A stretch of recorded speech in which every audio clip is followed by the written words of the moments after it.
Hi, it's Miss Redican. We're going to do a tutorial on bright line spectra. We have an unknown and some known elements. We're going to see which of the knowns are in the unknown. It's a matching game. So let's take a look. In the unknown, this first line lines up with the helium. So does the second.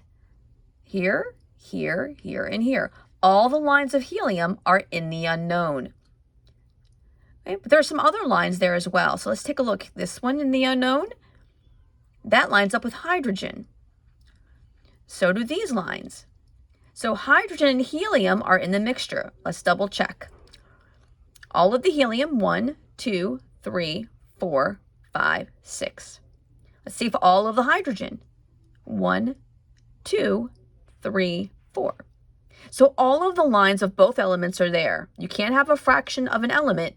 Hydrogen and helium are definitely in the unknown. Lithium, not all 4 lines are there, so no. And sodium, not both lines are there. You have to have both. You can't have half an atom. So no, only hydrogen or helium have all the lines in the unknown.